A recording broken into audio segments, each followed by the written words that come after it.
नमस्कार दोस्तों, मैं आप सबका पराविज्ञान और ज्योतिष शास्त्र के इस चैनल में स्वागत करता हूँ। आज का विषय मेरे मन को, आपके मन को, इस संसार के हर एक मन को भाने वाला है। लाभ, वृद्धि, 11th हाउस, 11वां भाव।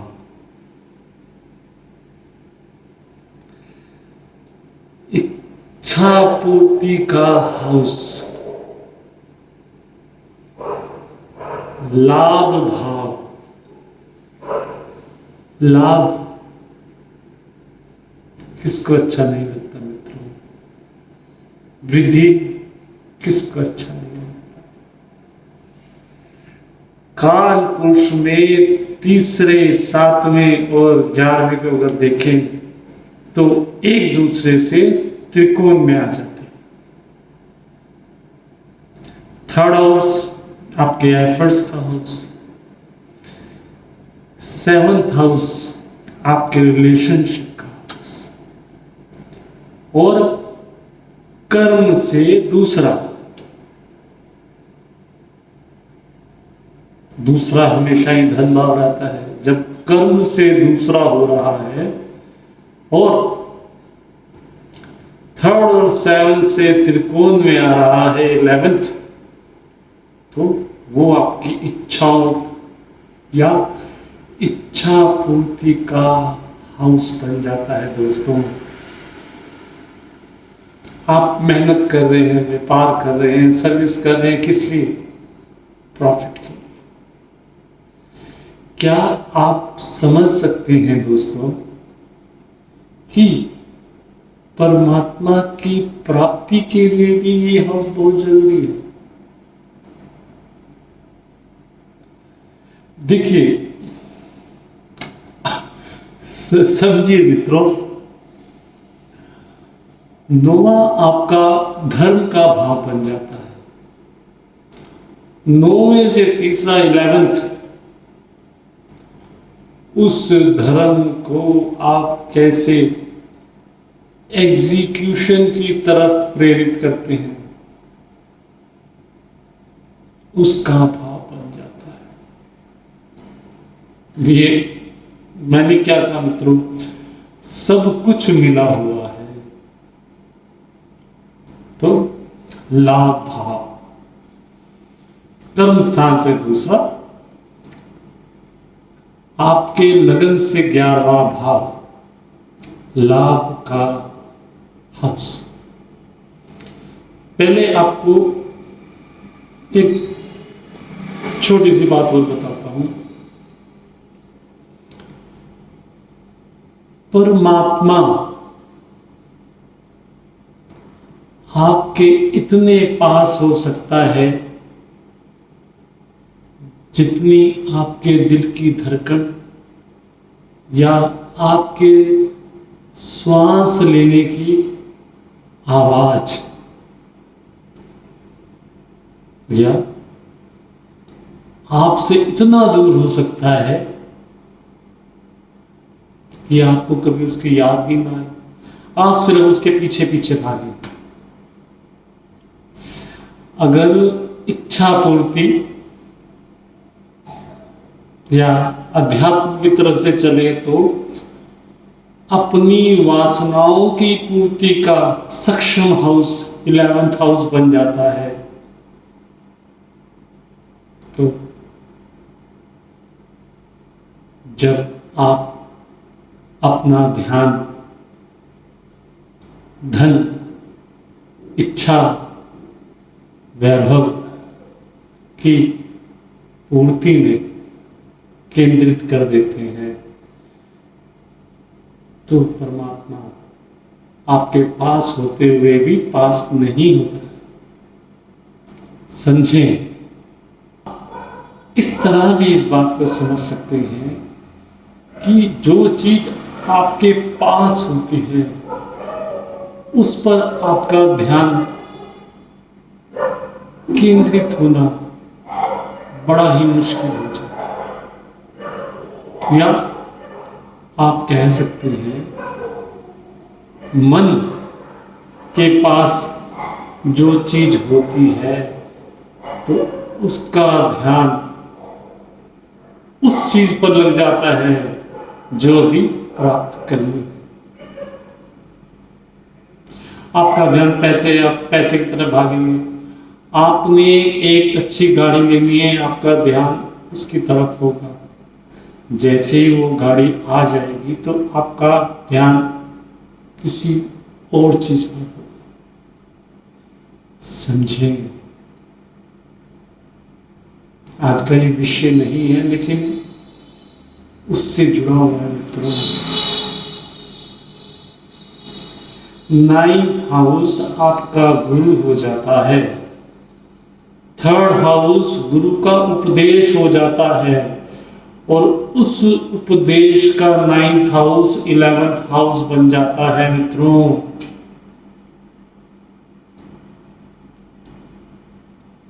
इच्छा पूर्ति का भाव, जो एफर्ट्स या जो इच्छाएं आपने स्टार्ट की 3rd में, उसका एग्जीक्यूशन का टाइम 11th हाउस आपको उसका फल प्राप्त करने के लिए प्रेरित करता है। क्योंकि अब हम 12th हाउस की तरफ बढ़ रहे हैं जो मोक्ष का हाउस भी हो जाता है, तो परमात्मा की याद कई गुना बढ़ जाएगी। समझे? 12th की बात हम 12th में करेंगे, अभी 11th की बात कर रहे हैं। वासना पूर्ति का हाउस, या और सोफिस्टिकेटेड लैंग्वेज में कहना चाहें तो आपकी हर प्रकार की इच्छा पूर्ति का हाउस 11th हाउस। लेकिन जब आप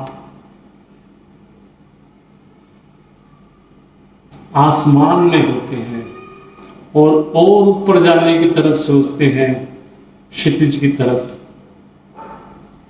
तो वहां आकाश और धरती मिल नहीं रहे, उतनी ही दूर है जहां अभी है।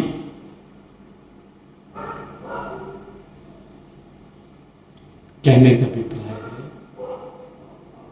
कि आपका दर्पण, आपका मन, आपका अंतःकरण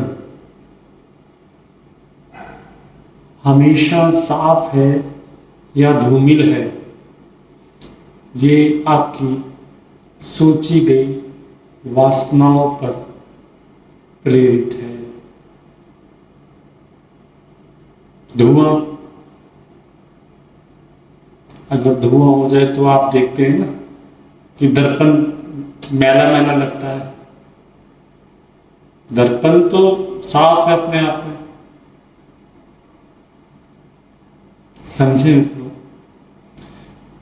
इसी प्रकार परमात्मा हमेशा आपके पास है। आप देखिए, सत्य रज तम को आप समझते हैं। तम जो जीवन में रुकावटें, ऑब्स्टेकल्स आने पर आप सीख लेते हैं, वो आपका तम है। रज या रजस, वो जो आपकी इच्छाएं पूर्ति होती हैं तो आप जी जान लगा देते हैं एफर्ट्स उसको पकड़ने के लिए, या पैसे से पैसा कमाने के लिए।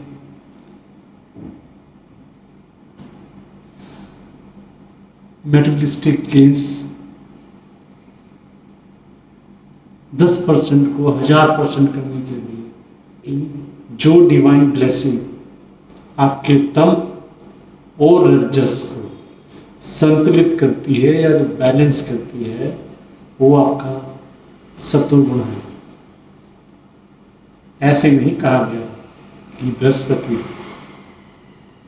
ब्लेस करता है, डिवाइन ब्लेसिंग देता है, उसका एक कारण है। बट क्योंकि आज का विषय सिर्फ आज हमारा 11th हाउस पर फोकस है, तो हम 11th हाउस पर केंद्रित होकर आपको नई नई चीजें बताने की कोशिश कर रहे हैं। 6th आपका वो एफर्ट्स हैं जो समाज में आप अपनी अचीवमेंट के लिए प्रयास करते हैं। 6th हाउस रोग ऋण सब यहीं से आता है। और 11th 6 से 6 है, वो जो मेहनत आपने 6th हाउस में की उसको देने की क्षमता, फलीभूत करने की क्षमता 11th हाउस, वो अलग बात है। क्योंकि 6th हाउस योग भी है, तो 6 से 6 आपको और प्रेरित करता है कि किस प्रकार के रोग या डिजीज पाने की तरफ आप आगे बढ़ रहे हैं। जैसे आप अपनी वासनाओं की पूर्ति के लिए आगे बढ़ रहे हैं। देखिए सब कुछ मिला हुआ है। अगर तराजू का ये पड़ रहा इस तरफ जा रहा है तो ये पड़ रहा ऊपर हो रहा है, कुदरत का नियम है। इसलिए जैसे जैसे आप अपना सत्गुण बढ़ाते हैं तो आपका तमोगुण और रजोगुण बैलेंस होना शुरू हो जाता है। जिस प्रकार गाड़ी में ब्रेक या accelerator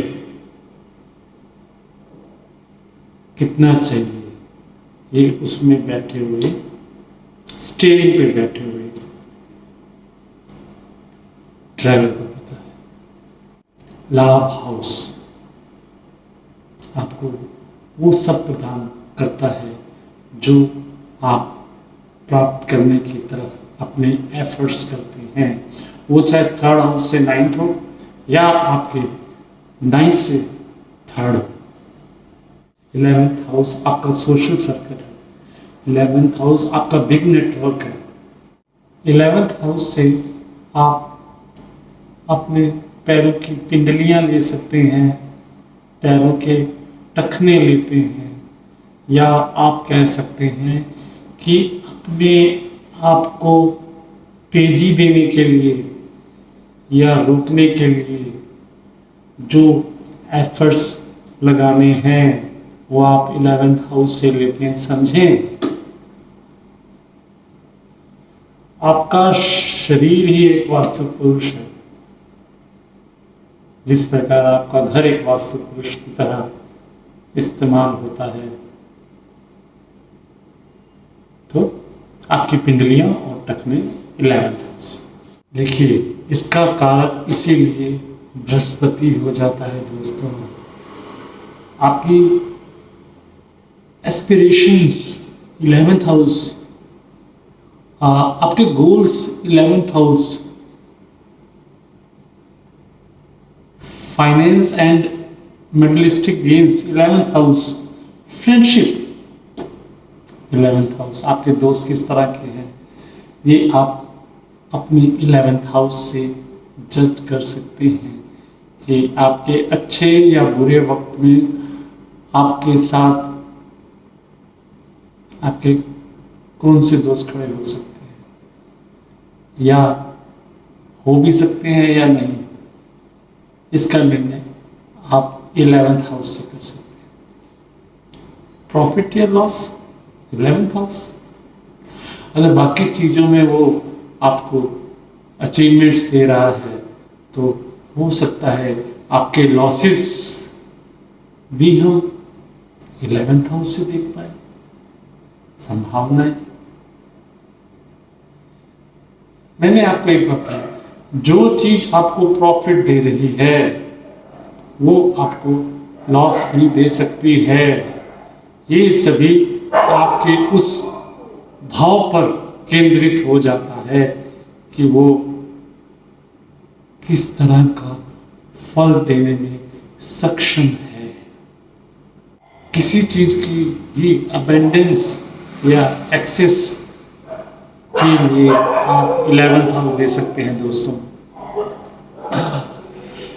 ability to project our intelligence on this world, 11th house. लाभ हानि, तो आपका बड़ा भाई, आपका लाभ, आपकी इच्छा पूर्ति, आपके ऑल बेनिफिट्स में भी सोशल बेनिफिट्स जो आप समाज से प्राप्त करते हैं, और गेन्स, इनकम, आपकी होप्स, आपकी ग्रीड,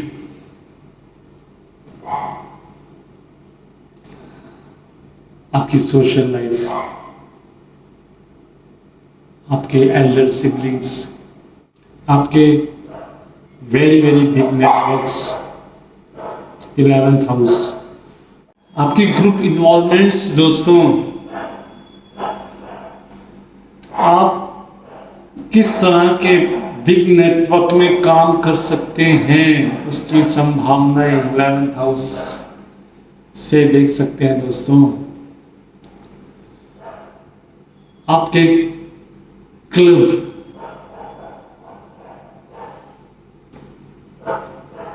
आपकी ग्लोबल अवेयरनेस कितनी है, वो आप 11th हाउस से देख सकते हैं।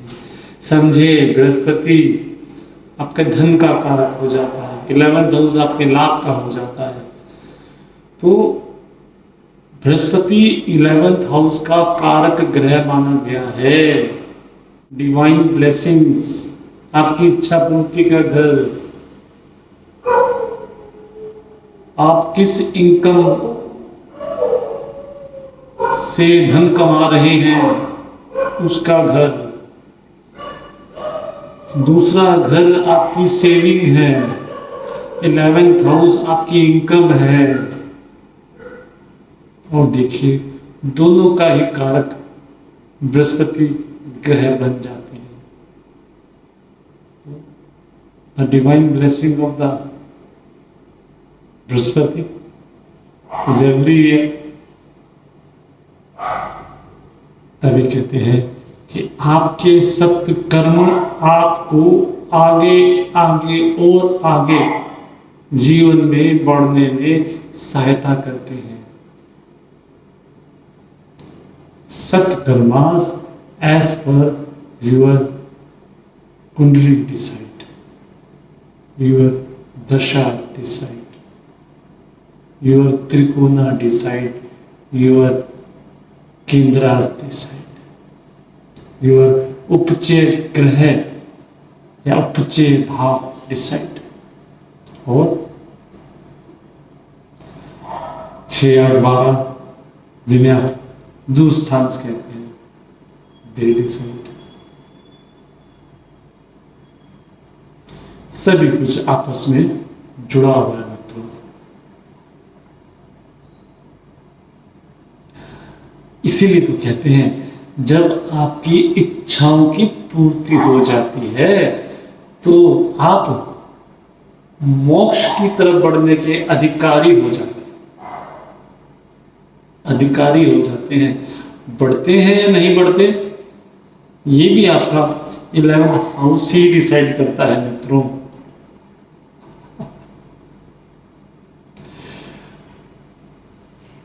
ज्योतिष दिव्य दृष्टि और दिव्य ज्ञान है जो परमात्मा ने आप सबके लिए दिया हुआ है। आप अपने वैदिक चीजों की तरफ प्रेरित हों। इसी के साथ मैं राजेश खन्ना आप सबसे रिक्वेस्ट करूंगा कि आप सभी वीडियोस देखते हैं तो एक लाइक भी कर देना चाहिए और एक कमेंट के भी हम अधिकारी हो जाते हैं, जो हमें मोटिवेशन देता है कि आपके लिए और प्यारे प्यारे वीडियो लेके हैं। तो इच्छा पूर्ति के घर से जब हम मोक्ष का घर की तरफ चलेंगे, उसका आनंद अलग ही होता है। तो मिलते हैं नेक्स्ट एपिसोड में। ओम नमः शिवाय।